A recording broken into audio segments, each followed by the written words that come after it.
ಇದು ಅಷ್ಟೇ ನೋಡಿ, oh A U aught. So ಇಲ್ಲಿ ಜಿ ಎಚ್ ಸೈಲೆಂಟ್ ಇರುತ್ತೆ, A U G H silent ಇರುತ್ತೆ ಅಲ್ಲಿ. Okay, sorry, G H silent ಇರುತ್ತೆ, ಎ ಯು ಆ. ಸೊ ನಿಮಗೆ ಉಳಿದಿರೋ ಅಕ್ಷರಗಳು ನೋಡಿ, T A U T, G S S. A ಯುನ ನಾವು ಆ ಅಂತ ಹೇಳ್ತೀವಿ, ಆಟ್ ಟಾಟ್. ಹಾಗೆ ಎ ಯು ಕಾ ಏನಾಗುತ್ತೆ ಅಲ್ಲಿ, ಕಾಟ್. ಇಲ್ಲಿ ನೋಡಿ ಯಾಕೆ ಆಗಿದೆ ಅಂತ ಹೇಳಿದ್ರೆ, ಸಿ ಒ ಟಿ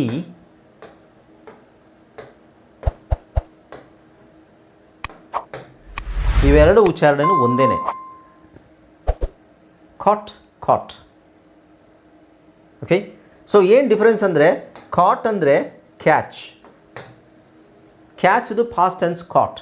ಕ್ಯಾಚ್ ಅಂದರೆ ಹಿಡಿಯುವುದು, ಕಾಟ್ ಅಂದರೆ ಹಿಡಿದೆ. ಐ ಕಾಟ್ ದ ಬಾಲ್, ನಾನು ಬಾಲನ್ನು ಹಿಡಿದೆ. ಓಕೆ, ಅದಕ್ಕೆ ಆ ಮೀನಿಂಗ್. ಬಟ್ ಇದು ಕಾಟ್ ಅಂದರೆ ಮಂಚ. ಕಾಟ್ ಕಾಟ್ ಮೀನಿಂಗ್ ಎರಡು ಬೇರೆ ಬೇರೆ. Words pronunciation are same with different spellings. Spelling change ಇದೆ, ಮೀನಿಂಗ್ ಚೇಂಜ್ ಇದೆ, to same pronunciation. Hi friends, ಇದೊಂದು ವಿಶೇಷ ಸೂಚನೆ. ನಮ್ಮಲ್ಲಿ ಇದೀಗ ಆನ್ಲೈನ್ ಸ್ಪೋಕನ್ ಇಂಗ್ಲಿಷ್ ಕೋರ್ಸ್ನ ಹೊಸ ಬ್ಯಾಚ್ ಶುರುವಾಗಿದೆ. ನೀವು ಇನ್ಮೇಲೆ ಎಲ್ಲೂ ಹೊರಗಡೆ ಹೋಗಿ ಇಂಗ್ಲಿಷ್ ಕಲಿಯುವ ಅವಶ್ಯಕತೆ ಇಲ್ಲ. ಮನೆಯಲ್ಲೇ ಕೂತ್ಕೊಂಡು ಯಾವುದೇ ಟೆನ್ಷನ್ ಇಲ್ಲದೆ, ಏನು ಮುಗಿದಿರಬಿಲ್ಲದೆ ಇಂಗ್ಲಿಷ್ ಮಾತಾಡೋದನ್ನು ಕಲಿಯಬಹುದು.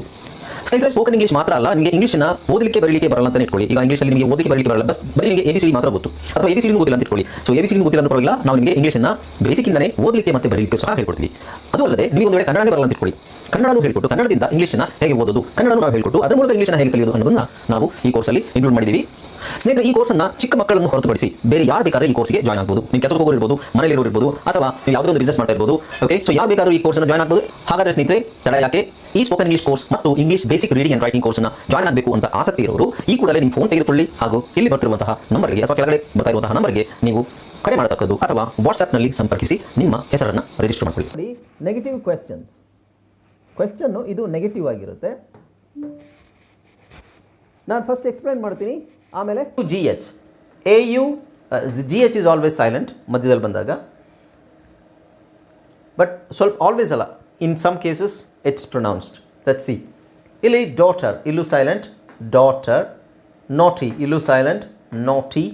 ಸ್ಲಾಟರ್ ಇಲ್ಲೂ ಸೈಲೆಂಟ್, ಸ್ಲಾಟರ್ ಸ್ಲಾಟರ್. ಸೊ ಇದೇನಾಗುತ್ತೆ, taught caught daughter, naughty slaughter. Right. Next ಇಲ್ಲಿ ಬಂದಾಗ ಸ್ವಲ್ಪ ಚೇಂಜ್ ಆಗುತ್ತೆ ನೋಡಿ, ಈ ಥರ 3 ವರ್ಡ್ಸಲ್ಲಿ ಇದು.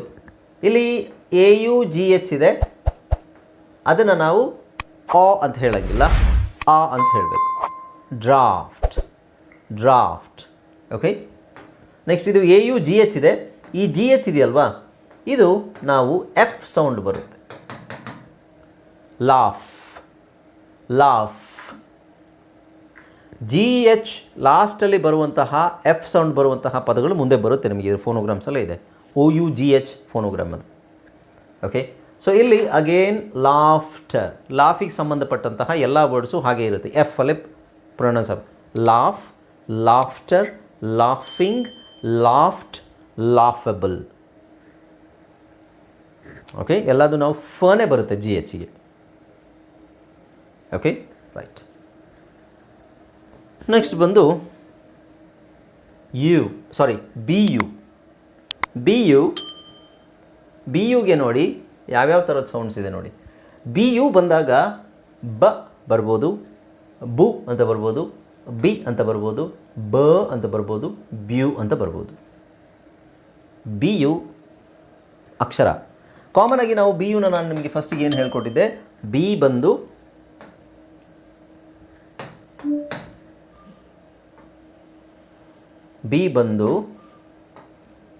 ಯು ಬಂದರೆ ಏನಿದು, ಏನು ಸೌಂಡ್ ಬರುತ್ತೆ ಹೇಳಿ ಫಸ್ಟಿಗೆ. ನಾನು ಬೇಸ್ ಬ್ಲೆಂಡಿಂಗಲ್ಲಿ ಬಿಗೆ ಬ, ಯುಗೆ ಅ ಅಲ್ವಾ. ಇವೆರಡೂ ಸೇರಿದಾಗ ಏನಾಗುತ್ತೆ, ಉದಾಹರಣೆಗೆ ಬಸ್ ಬನ್, ಬಸ್ ಬನ್. ಆದರೆ ಅದಲ್ಲದೇ ಬೇರೆ ಸೌಂಡ್ಸು ಇದೆ. ಸೊ ಬರೀ ಬ ಇರುವಂಥದ್ದು ನೋಡಿ, ಬಗ್ ಬನ್ ಬೈ ಬಟ್ ಬಸ್ ಬಫ್ ಬ ಬ ಬ ಬ. ಬಡ್ಸ್ ಬಲ್ಕ್ ಬಕ್ ಬಲ್ ಬಟ್ ಬಂಪ್ ಬ ಬ ಬ ಬ. bunch, button, butter, bundle, bucket, bust, ಬ ಓಕೆ. Bustle bunk. ಸೊ ಇಲ್ಲೆಲ್ಲ ನಮಗೆ ಇರೋದು ಏನು ಉಚ್ಚಾರಣೆ ಬಿ ಯು ಬಂದಾಗ ಬ. ಎಲ್ಲ ಕಡೆ ಹಾಗೆ ಬರುತ್ತಾ? ನೋ. ಅದು ಹೇಗೆ ನಮಗೆ ಗೊತ್ತಾಗುತ್ತೆ? ಅಷ್ಟು ತಿಳ್ಕೊಳ್ಳೋ ಅವಶ್ಯಕತೆ ಇಲ್ಲ. ಹೇಗೆ ಗೊತ್ತಾಗುತ್ತೆ? ಅದು ತಿಳ್ಕೊಂಡ್ರೂ ಮರ್ತು ಬಿಡ್ತೀರಾ. ಏನು ಮಾಡಬೇಕು? ಆ ವರ್ಡ್ಸನ್ನು ನಾವು ಉಪಯೋಗಿಸ್ತಾ ಇದ್ದರೆ ಅದು ಆಟೋಮೆಟಿಕ್ಕಾಗಿ ನಿಮ್ಮ ಮೈಂಡಲ್ಲಿ ಕೂತ್ಕೊಳ್ಳುತ್ತೆ. ಓಕೆ. ಸೊ ಇನ್ನು ಬಿ ಯು, ಇಲ್ಲಿ ನಾವು ಇದನ್ನು ನೋಡಿದ್ದು ಬಿ ಯು ಬ ಇದು. ಓಕೆ. ನೆಕ್ಸ್ಟ್ ಬಿ ಯು ಬಂದಾಗ ಮ್ಯೂಟ್ ಮಾಡ್ಕೊಳ್ಳಿ. ಬೀರು ಮ್ಯೂಟ್ ಮಾಡ್ಕೊಳ್ಳಪ್ಪ. ಓಕೆ. ಸೊ ಬಿ ಯು ಇದೆ.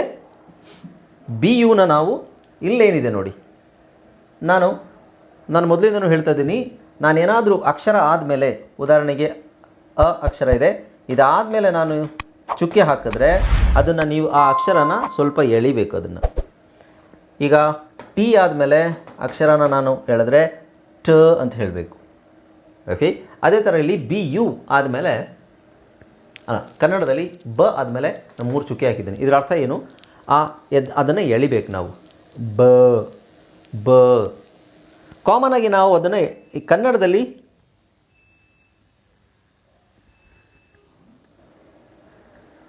ರೈಟ್ ಏನು ಹೇಳ್ತಾ ಇದ್ವಿ ನಾವು? ಬಿ ಯು ಅಂತ ಬಂದಾಗ ಒಂದು ಫಸ್ಟು ನೋಡಿದ್ವಿ ಯಾವುದು? ಬಾ ಅದನ್ನು ಎಳಿಬೇಡಿ. ಇಂಗ್ಲೀಷಲ್ಲಿ ಯಾವುದೇ ಲ್ಯಾಂಗ್ವೇಜಲ್ಲಾದರೂ ಅಷ್ಟೇ ನಾವು ಸ್ವರನ ಎಷ್ಟು ಕರೆಕ್ಟಾಗಿ ಯೂಸ್ ಮಾಡ್ತೀವಿ. ಲೈಕ್ ನಾವು ಆ ಮಾಡಿದ್ರೆ ಅದು ಚೇಂಜ್ ಆಗುತ್ತೆ. ಇ ಇರೋದನ್ನು ಇ ಮಾಡಿದ್ರೆ ದೀರ್ಘ ಆಗಿಬಿಡುತ್ತೆ. ಎ ಇರೋದನ್ನು ಎ ಮಾಡಿದ್ರೆ ಕಂಪ್ಲೀಟಾಗಿ ಪ್ರೊನೌನ್ಸಿಯೇಷನ್ ಚೇಂಜ್ ಆಗುತ್ತೆ. ಕಾಣಿಸ್ತಿದೆಯಲ್ಲ ಎಲ್ರಿಗೂ? ಓಕೆ ಅಲ್ವಾ? ನಾವು ಸ್ವರಗಳನ್ನು ಯಾವ ಥರ ಕಾನ್ಸನೆಂಟ್ಸ್ ಜೊತೆ ಬಳಸ್ತೀವಿ ಅದು ತುಂಬ ಮುಖ್ಯ ನಮಗೆ. ಓಕೆ. ಸೊ ಈಗ ಬಿ ಯು ಇದೆ. ಬಿ ಯುನ ನಾವು ಬು ಅಥವಾ ಬರೀ ಬ ಅಂತ ಹೇಳೋದ್ರ ಬದಲು ಇಲ್ಲಿ ಹೇಗೆ ಹೇಳ್ಬೋದು? ಎಸ್ಪೆಷಲಿ ಬಿ ಯು ಆರ್ ಬಂದಾಗ ಸ್ವಲ್ಪ ಸೌಂಡ್ ನಾವು ಚೇಂಜ್ ಮಾಡ್ಕೋಬೇಕು. ಬಿ ಯು ಆರ್ ಬಂದಾಗ ಇಟ್ ಈಸ್ ಆಲ್ವೇಸ್ ಬ ಅಂತ ಹೇಳಬೇಕು. ಬರೀ ಬಿ ಯು ಬಂದಾಗ ನಿಮಗೆ ಬಿ ಯು ಆದಮೇಲೆ ಎಸ್ ಬಂದರೆ, ಬೇರೆ ಯಾವುದಾದ್ರೂ ಅಕ್ಷರ ಬಂದರೆ ನಿಮಗೆ ಬ ಅಂತ ಹೇಳ್ಬೋದು. ಬಟ್ ಬಿ ಯು ಆರ್ ಬಂದರೆ, ಇನ್ಫ್ಯಾಕ್ಟ್ ಬಿ ಯು ಆರ್ ಅಲ್ಲ, ನಾವು ಯು ಆರ್ದು ತಗೊಳ್ಳೋದು. ಯು ಆರ್ ಎಲ್ಲೆಲ್ಲಿ ಬರುತ್ತೆ ಅದನ್ನು ನಾವು ಅ ಅಂತ ಹೇಳಬೇಕು. ಯೂಶ್ವಲಿ ಇದನ್ನು ಅನ ಎಳಿಬೇಕು ನಾವು. ಯು ಆರ್ ಇಲ್ಲಿ ಯು ಆರ್ ಬಂದಿದೆ, ಬಟ್ ಬಿ ಸೇರ್ಕೊಂಡಿದೆ ಅದ್ರ ಜೊತೆಗೆ. ಸೊ ಬಿ ಯು ಆರ್ ಇದೆ.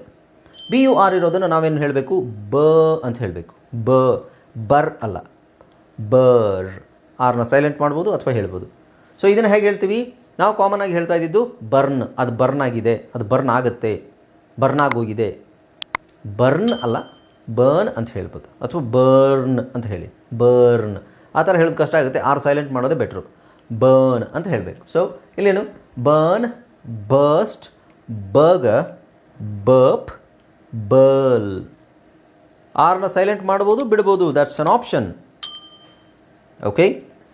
ಆರ್ ಸೈಲೆಂಟ್ ಮಾಡಬೇಕು ಅಂತಲೇ ಏನಿಲ್ಲ. ಸೈಲೆಂಟ್ ಮಾಡಿದ್ರೆ ಪ್ರೊನೌನ್ಸಿಯೇಷನ್ ಸ್ವಲ್ಪ ಈಸಿ ಆಗುತ್ತೆ ನಮಗೆ. ಓಕೆ. ಸೊ ಬ್ರಿಟಿಷ್ ಇಂಗ್ಲೀಷಲ್ಲಿ ಆರ್ನ ಸೈಲೆಂಟ್ ಮಾಡ್ತಾರೆ, ಅಮೆರಿಕನ್ ಇಂಗ್ಲೀಷ್ ಮಾಡೋದಿಲ್ಲ. ಅವರು ಅದನ್ನು ಬಲ್ಪ್ ಅಂತ ಹೇಳ್ತಾರೆ. ಅದು ನನಗೆ ಮಾಡ್ಲಿಕ್ಕೆ ಬರೋಲ್ಲ, ಅದು ಬರ್ಲ್. ಸೊ ಸೈಲೆಂಟ್ ಮಾಡೋದೇ ಬೆಟ್ರು. ರೈಟ್. ಬರ್ಲ್ ಅವ್ರ ಥರ ಹೇಳೋ ಅವಶ್ಯಕತೆ ಇಲ್ಲ, ನಾವು ಸಿಂಪಲಾಗಿ ಹೇಳ್ಬೋದು. Right. Burn, burp, burl. Okay. Alright, let's see in the next class.